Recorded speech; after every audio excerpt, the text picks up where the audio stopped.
ಮಾಸೂರಿನ ಸ್ವಾತಿ ಪ್ರಕರಣಕ್ಕೆ ದಿನಕ್ಕೊಂದು ಟ್ವಿಸ್ಟ್ ಸಿಗ್ತಾ ಇದೆ. ಪೊಲೀಸರ ನಡೆ ಮೇಲೂ ಅನುಮಾನ ಶುರುವಾಗ್ತಿದ್ದಂತೆ ರಾಜಕೀಯ ಕಿಚ್ಚು ಹೊತ್ತಿಕೊಂಡಿದೆ. ಅದೆಂತ ಅಂದ, ಅದೆಂತ ಚಂದ, ಒಂದೊಂದು ಫೋಟೋದಲ್ಲೂ ಗೊಂಬೆಗಿದ್ದಂಗವಳೆ. ಮಗಳನ್ನ ಕಣ್ಣಲ್ಲಿ ಕಣ್ಣಿಟ್ಟು ಸಾಕಿದ್ದ ಹೆತ್ತವರು ಮಹಾರಾಣಿಯಂತೆ ನೋಡ್ಕೊಳ್ತಿದ್ರು. ಮಗಳಿಗೆ ಇಂಥದ್ದು ಕೊರತೆ ಅಂತಾಗಿರ್ಲಿಲ್ಲ. ಹೀಗಾಗಿಯೇ ಮಗಳು ಇನ್ಸ್ಟಾಗ್ರಾಂನಲ್ಲಿ ವಿಡಿಯೋ ಮಾಡ್ಕೊಂಡು ಖುಷಿ ಖುಷಿಯಾಗಿದ್ಲು.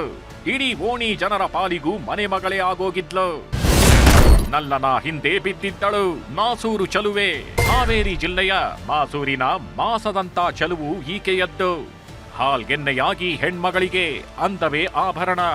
ಕರುಳು ಕುಡಿಯ ತುಟಿ ಅಂಚಲ್ಲಿದ್ದ ಸಣ್ಣದೊಂದು ನಗು ಹೆತ್ತವರ ನೋವನ್ನೇ ಮರೆಸ್ತಿತ್ತು. ಆದ್ರೀಗ ಆ ನಗು ಇರಲಿ, ಮುಖ ನೋಡೋದಕ್ಕೂ ಇಲ್ಲ. ಕೊನೆ ಪಕ್ಷ ಕೊನೆಯದಾಗಿ ಮುಖ ನೋಡೋದಕ್ಕೂ ಆಗ್ಲಿಲ್ಲ. ಮಗಳನ್ನ ಗಿಣಿಯಂತೆ ಸಾಕಿದವರ ಪಾಲಿಗೆ ಗಿಡುಗನಾಗಿ ಬಂದವ ಪ್ರಾಣ ಪಕ್ಷಿಯನ್ನೇ ಕಿತ್ಕೊಂಡು ಹೋಗಿದ್ದಾನೆ. ಜಾತಿ ಧರ್ಮ ಆಸ್ತಿ ಅಂತಸ್ತನ್ನ ಮೀರಿ ಪ್ರೀತಿಸಿದವಳು ದುರಂತ ಅಂತ್ಯವಾಗಿ ಹೋಗಿದ್ದಾಳೆ.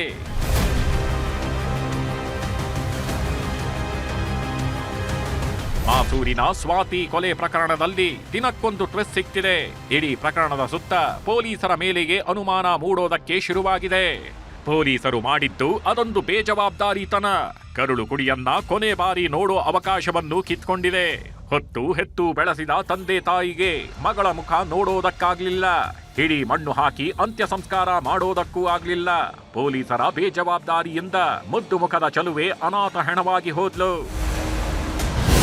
ಸ್ವಾತಿ ಮರ್ಡರ್ ಕೇಸ್, ಪೊಲೀಸರಿಗೂ ಟೆನ್ಷನ್. ಮಾರ್ಚ್ 3ನೇ ತಾರೀಕು ರಟ್ಟಿಹಳ್ಳಿ ತಾಲೂಕಿನ ಮಾಸೂರು ಗ್ರಾಮದ ಸ್ವಾತಿ ಹೆತ್ತವರಿಗೆ ಬರಸಿಡಿಲು ಬಂದಂತಾಗಿತ್ತು. ಮನೆಯಿಂದ ಹೋದ ಮಗಳು ಕತ್ತಲು ಆವರಿಸಿದ್ರು ವಾಪಸ್ ಬಂದಿರ್ಲಿಲ್ಲ. ಎಲ್ಲಿ ಹೋದ್ಲು ಏನಾದ್ಲು ಅನ್ನೋ ಸಣ್ಣ ಸುಳಿವು ಇರ್ಲಿಲ್ಲ. ಹೀಗಾಗಿ 3 ದಿನ ಊರೂರು ಹುಡುಕಾಡಿದ ಹೆತ್ತವರು ಪೊಲೀಸ್ ಠಾಣೆಗೆ ಬಂದು ಮಿಸ್ಸಿಂಗ್ ಕಂಪ್ಲೇಂಟ್ ಸಹ ಕೊಟ್ಟಿದ್ರು. ಆದ್ರೆ 6ನೇ ತಾರೀಕು ಹಲಗೇರಿ ಪೊಲೀಸ್ ಠಾಣಾ ವ್ಯಾಪ್ತಿಯಲ್ಲಿ ಯುವತಿಯ ಶವ ಸಿಕ್ಕಿತ್ತು. ಗೊತ್ತು ಪರಿಚಯ ಏನೂ ಇಲ್ಲದಿದ್ದರಿಂದ ಮರಣೋತ್ತರ ಪರೀಕ್ಷೆ ನಡೆಸಿ ಕಾನೂನು ಪ್ರಕಾರ ಅಂತ್ಯಕ್ರಿಯೆ ನೆರವೇರಿಸಿದ್ರು. ಇಲ್ಲೇ ನೋಡಿಯಾಗಿದ್ದು ಎಡಬಟ್ಟು. ಮೃತದೇಹ ಸಿಕ್ಕ ದಿನವೇ ಅಪರಿಚಿತ ಶವ ಅಂತ ಅಂತ್ಯಕ್ರಿಯೆ ನಡೆಸಿದ್ದಾರೆ. ಕೊನೆ ಪಕ್ಷ ಜಿಲ್ಲೆಯಲ್ಲಿ ಯಾವುದಾದ್ರೂ ಮಿಸ್ಸಿಂಗ್ ಕೇಸ್ ದಾಖಲಾಗಿದ್ಯಾ ಅನ್ನೋದನ್ನು ಚೆಕ್ ಮಾಡಿಲ್ವಂತೆ. 15 ಹುಡುಗೀರ ನೋಡಿದ್ದ, 16ನೇ ಹುಡುಗಿ ಕುದುರಿಸಿದ್ದ. ಗಿಣಿಯಂತ ಹೆಣ್ಣು ಮಗಳ ಪಾಲಿಗೆ ಗಿಡುಗನಾದ ರಾಕ್ಷಸ ಈತನೇ. ಪ್ರೀತಿ ಹೆಸರಲ್ಲಿ ಕದ್ದು ಮುಚ್ಚಿ ಓಡಾಡ್ತಿದ್ದವನಿಗೆ Swathi just for time pass ಆಗೋಗಿದ್ಲು. ಆದ್ರೆ ಸ್ವಾತಿ ಮಾತ್ರ ಜೀವ ಬಿಟ್ರು ನಿನ್ನ ಬಿಡಲ್ಲ ಅಂತಿದ್ಲು. ಇದೇ ಇವನಿಗೆ ದೊಡ್ಡ ತಲೆನೋವಾಗಿತ್ತು. 15 ಹುಡುಗಿಯರನ್ನ ನೋಡಿದ್ದ ನಯಾಜ್ಗೆ ಯಾರೊಬ್ಬರೂ ಸೆಟ್ ಆಗಿರ್ಲಿಲ್ಲ. ಎಲ್ಲಾ ಹುಡುಗಿ ಮನೆಯವರೇ ರಿಜೆಕ್ಟ್ ಮಾಡಿದ್ರಂತೆ. ಕೊನೆಗೆ 16ನೇ ಹುಡುಗಿ ಫಿಕ್ಸ್ ಆಗಿದ್ಲು. ಅಂತೂ ಗಿಂತೂ ಮದುವೆ ಮುಹೂರ್ತ ಬಂತಲ್ಲ ಅಂತ ಖುಷಿಯಾಗಿದ್ದ. ಆದ್ರೆ ಸ್ವಾತಿ ಮಾತ್ರ ಈತನನ್ನ ಬಿಡೋ ಹಾಗೆ ಕಾಣ್ತಿರ್ಲಿಲ್ಲ. ಎಲ್ಲಿ ರಂಪಾ ರಾಮಾಯಣ ಆದ್ರೆ ನಿಶ್ಚಿತಾರ್ಥ ಕ್ಯಾನ್ಸಲ್ ಆಗುತ್ತೋ ಅಂತ ಪ್ರೀತಿಸಿದ ಹುಡುಗಿಗೆ ಚಟ್ಟ ಕಟ್ಟಿದ್ದಾನಂತೆ. ಆದ್ರೆ ನಯಾಜ್ನ ಹೆತ್ತವರು ಮಾತ್ರ ನಮ್ಮ ಮಗ ಅಂತವನಲ್ಲ ಅಂತಿದ್ದಾರೆ. ಇದು ಷಡ್ಯಂತ್ರ ಇದೆ, ಕೊಲೆ ಮಾಡಿಲ್ರಿ ಅವನು, ಎಲ್ಲ ಷಡ್ಯಂತ್ರ ಇದೆ. ಹಿಂದೂ ಮುಸ್ಲಿಂ ಅನ್ನೋದು ಬಹಳ ಇದರಿಂದ ಅದು ಜಿಯಾದ್ ಅನ್ನೋದು ಫಸ್ಟ್ ಕೇಳೋದು ಫಸ್ಟ್ ಜಿಯಾದ್ ಅನ್ನೋದು ಗೊತ್ತಿಲ್ರಿ ಸರ್. ಒಟ್ಟ ಇವತ್ತಿಗೂ ಬಂದಿಲ್ರಿ ಅವರು, ಸುಳ್ರಿ ಇದು. ಹಂತಕರ ಕೈಗೆ ಬೇಡಿ ಊರೂರು ಸುತ್ತಿದ್ದ ಪಾಪಿ. ಯಾವಾಗ ಸ್ವಾತಿ ಕೊಲೆ ಕೇಸ್ ದೊಡ್ಡದಾಗಿ ಸದ್ದು ಮಾಡೋದಕ್ಕೆ ಶುರುವಾಯ್ತು, ಪೊಲೀಸರು ಆಕ್ಟಿವ್ ಆಗಿದ್ದಾರೆ. ಖಾಕಿ ಪಡೆ ಬೆನ್ನತ್ತಿದ್ದಂತೆ ನಯಾಜ್ಗೆ ಸಾಥ್ ಕೊಟ್ಟಿದ್ದ ಹಂತಕರು ಎಸ್ಕೇಪ್ ಆಗಿದ್ರು. ವಿನಾಯಕ್ ಹಾಗೂ ದುರ್ಗಾಚಾರಿ ಒಂದು ಸ್ಥಳದಲ್ಲಿ ನಿಲ್ಲದಂತೆ ಅಲ್ಲಿಂದಿಲ್ಲಿಗೆ ಓಡಾಡ್ತಿದ್ರು. ಮೊದಲು ಬೆಂಗಳೂರಿಗೆ ಹೋದವರು ಮತ್ತೆ ಶಿವಮೊಗ್ಗಕ್ಕೆ ಬಂದಿದ್ರು. ಅಲ್ಲಿಂದ ಮತ್ತೆ ಬೆಂಗಳೂರಿಗೆ ಹೊರಟವರಿಗೆ ಚಿತ್ರದುರ್ಗದಲ್ಲಿ ಖಾಕಿ ಪಡೆ ಕೆಡ್ಡ ತೋಡಿದೆ.